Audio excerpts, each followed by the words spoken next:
Hey, what's up everyone? Welcome to my channel. Today I'll be going over a OP04 yellow Big Mom deck list that more or less revolves around the homies, because everyone loves the homies. I've done fairly well with it, as you'll see with the gameplay later, and I'm probably going to be uploading a deck list for literally every single leader in the game, so if that's interesting to you, like and subscribe and stick around. And let's go over the deck list along with some pros and cons. So first of all, we've got 4 Sanjis here. He's a 2k counter. 2 Dawn. When he's attacking, he essentially lets you draw 1, add 1 to the top of your life. You add 1 from the top of your life, and then you add 1 from the top of your deck to your life. So it's essentially a draw 1, just in an unconventional way. We have 4 Cracker because he's a trigger and he has double attack whenever you have less life, with yellow, you pretty much always want to have less life than your opponent, unless like it's the turn you're attacking. So Cracker really good, helps the tempo a lot if he comes out with a trigger, and plus 1000 power whenever you're less life is really good too.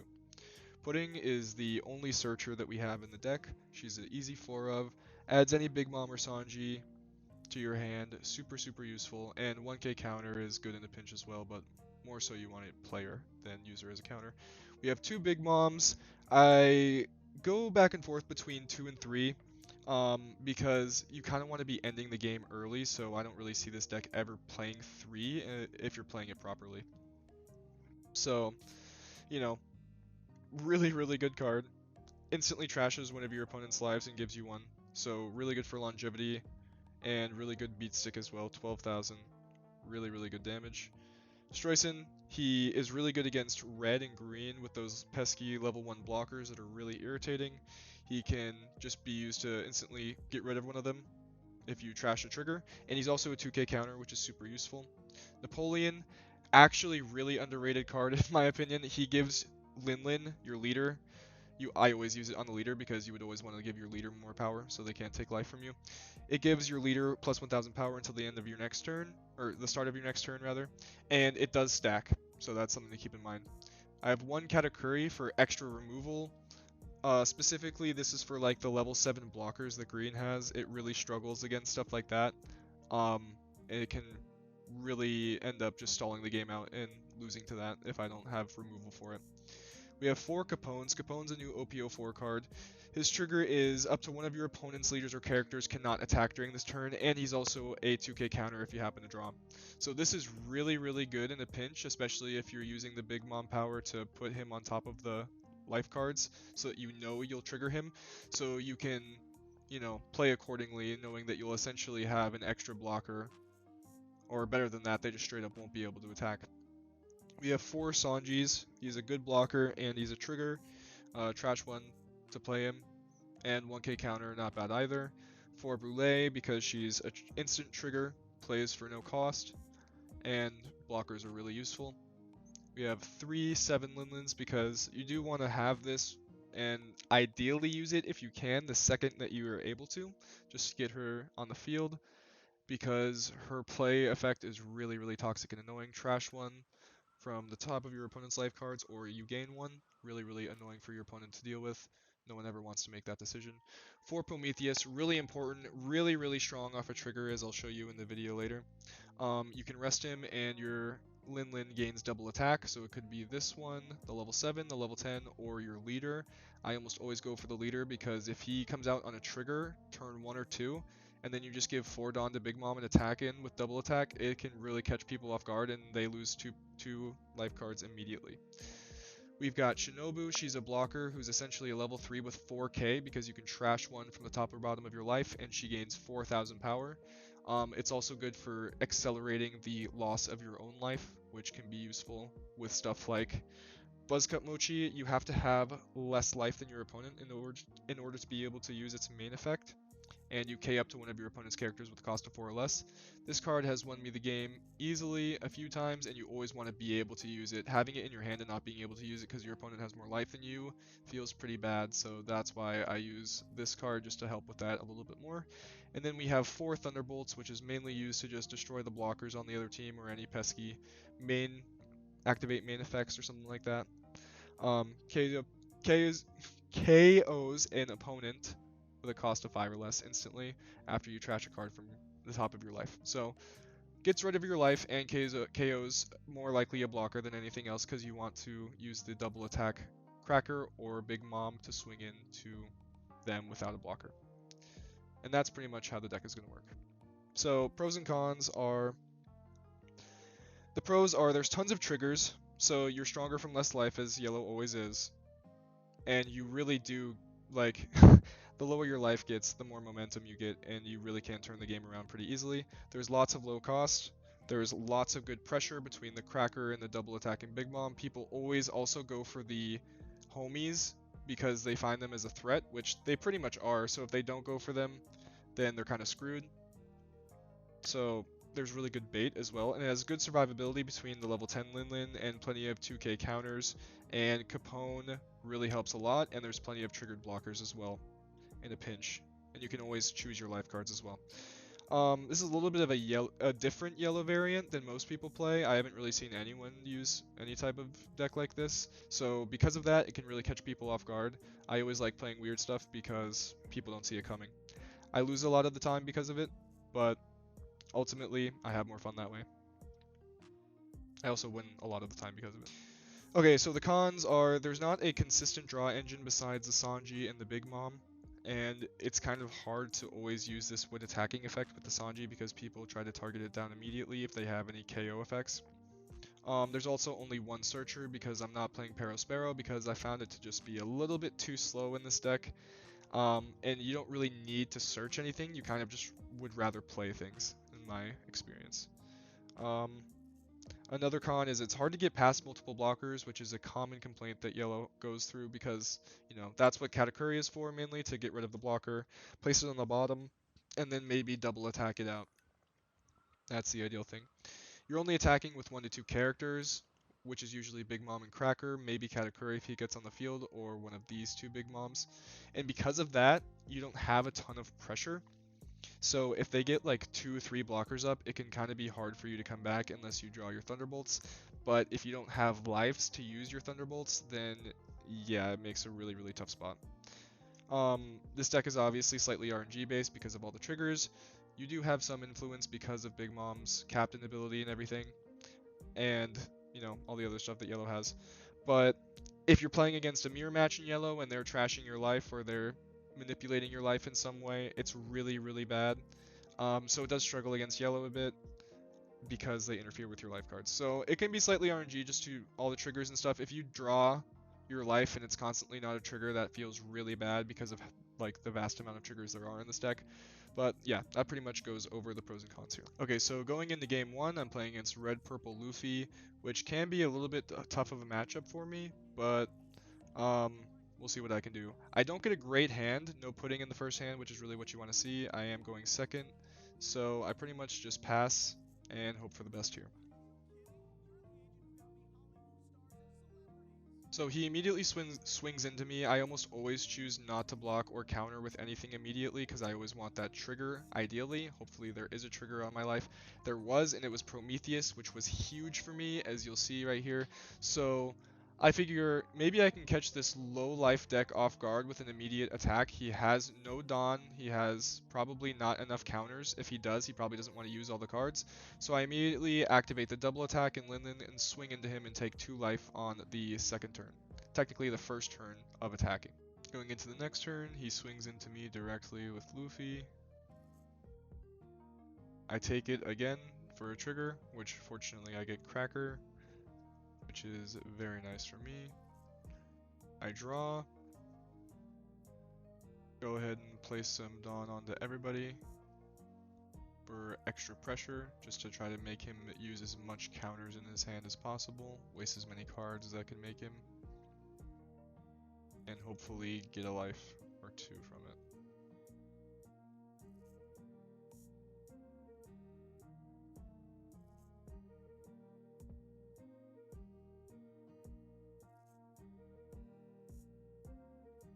So he did have plenty of counters for me, but at the least I made him use a few cards out of his hand.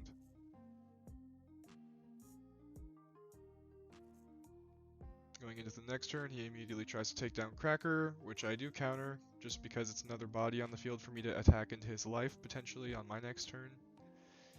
He pulls out Whitebeard, which is going to give Luffy 2k, which I don't realize immediately, and this causes me to misplay in the future on the next turn, but it doesn't cost me the game, fortunately.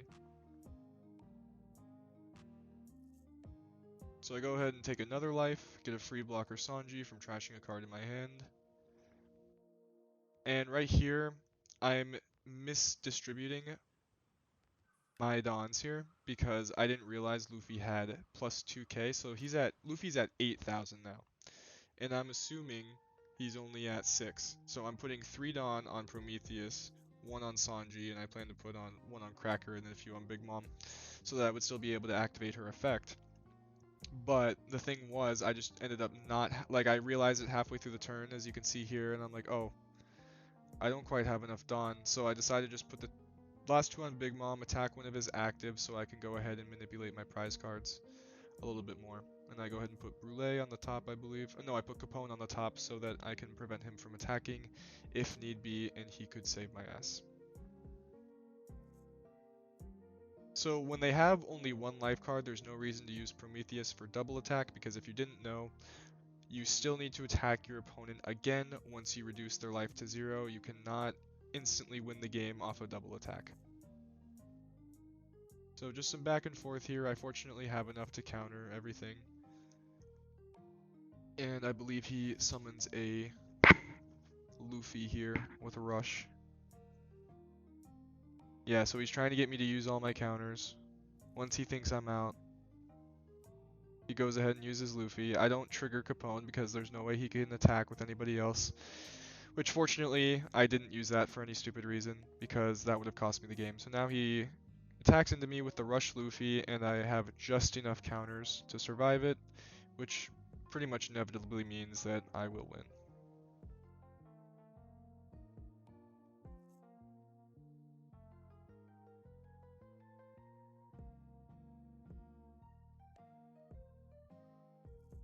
Yep, so I just make sure each character has enough Dawn to get over, 6, 7k in case he has a counter. And I figure the pure numbers, he won't have enough counters to deal with all of it. So it's pretty much GG's at this point.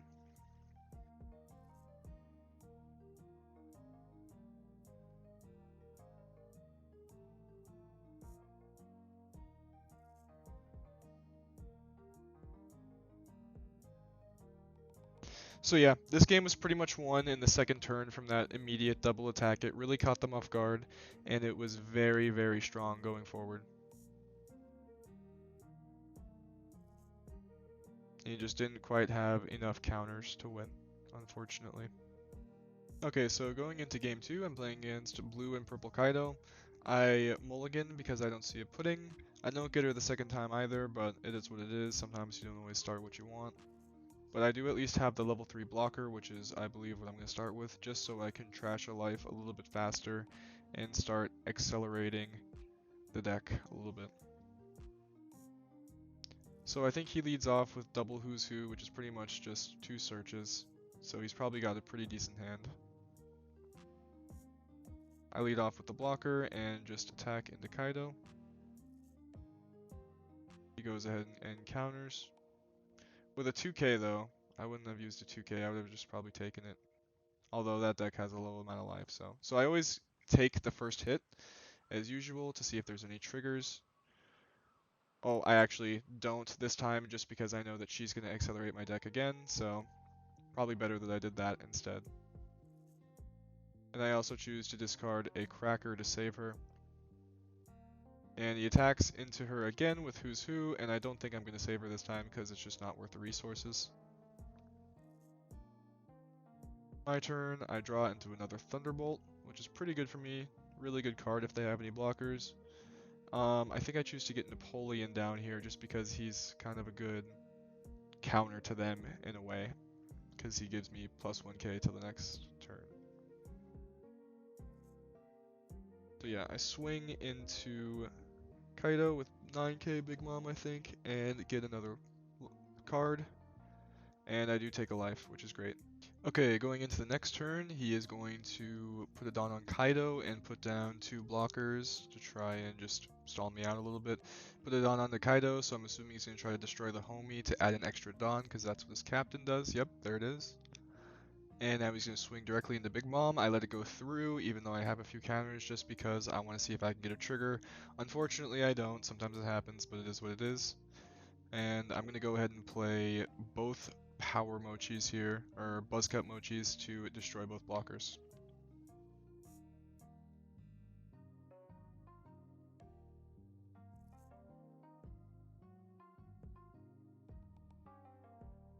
And power mochi is just a really good substitution to have alongside Thunderbolt, not instead of, because you don't have to sacrifice your life to get rid of those cards, and that is what single-handedly won me the game here, I would say. So I swing into the Kaido, use the Big Mom's action to take another life, and put a Cracker on the top, so maybe I can catch him off guard with some double attack nonsense the next turn. Okay, so for the next turn, he attaches 3 Dawn onto Who's Who immediately and tries to swing into Big Mom. I believe I let it go through here because I want to get the Cracker trigger on the field immediately, so I can set up for the next turn and hopefully get a cheeky KO out from under his nose. So I get the Cracker on the field. He attacks with Who's Who again. And I don't let it go through because I don't want my life getting too low. I want to be sure that I survive this turn at the least in case he has a rush or anything. Doesn't deploy a rush or anything here, so I know I can probably take this hit because I still have 1 more life.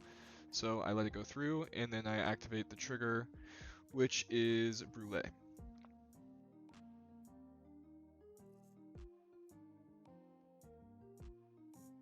Kaido's attack goes through, and I use counters instead of the blocker so that if I need to attach some Dawn to Brûlé as an extra attacker the next turn, I have that option. But instead, I'm pretty sure I just split the Dawn 50-50 between Cracker and Big Mom. Got the double attack with Cracker, 1 life left, and then finish it up with Big Mom, and that should be game. So again, you live or die by the trigger in this deck. Had I not gotten that Cracker out, I more than likely lose this game, 100%. I just don't know if there was anything else I could do without the Cracker. The double attack, really, it's just, the momentum shift really catches people off guard. So that's going to be it for the games today. I was going to add a third one, but I didn't want a video dragging on too terribly long for my very first one. But before I left, I wanted to leave you guys with some cards that you could use as alternatives. Parasparrow is really good in any Big Mom deck. On KO, pretty much lets you add another Big Mom Pirates card to your hand. And he's a level 3 5k, which is just really good for constantly chipping at your opponent's leader. Hera is very interesting. You can use her in conjunction with Lin Lin, but it has to be a character Lin Lin and not a leader Lin Lin. This is why she's not used as much. If it was a leader Lin Lin, this would be a no-brainer, one of the most broken cards in the entire game, more than likely, but it's just a character, so it can only be used with the 7 or 10 Lin Lin at the moment unless they print another one. However, it is very, very good if you can manage to get it out with one of those. It's just very situational. I would only play 1 or 2 if you decide to play it, but the trigger is very nice to have. Zeus, if you're worried about the other person's prize cards going into it, or you just want to deprive them of the prize cards, Zeus gives Big Mom Banish, activate on main. It's just not quite good enough, in my opinion, to put in. Double attack is just way better. Banish would be really nice to have, but it's kind of like a thing that's nice and not necessary. Soul Focus, obviously amazing card. High cost is the only issue with it, but if you can just make it a trigger, then it's a very, very good card. Very, very good card with not high cost at all. The only issue is there are just better triggers, in my opinion, in the deck that you'd rather have rather than this one, like Cracker. And then Queen Mama Shantae, or Shantae, or whatever, I don't know how you say it. Shippy. I don't know how this card works. You kind of just constantly, it kind of seems like it works with the homies. It's meant to just kind of keep putting them on top so you can keep triggering them. But it just doesn't seem that great. I haven't really experienced or experimented with it a ton, but doesn't seem super good. Maybe someone will figure out how to make it work. Maybe I'll put some work on it later. But for now, that's pretty much how the deck works. I hope you guys like it. It pretty much just revolves around double attack and the homies and making Big Mom a raid boss, kind of. I hope you guys enjoyed. If you did, please like and subscribe, and stay tuned for the next one. See ya.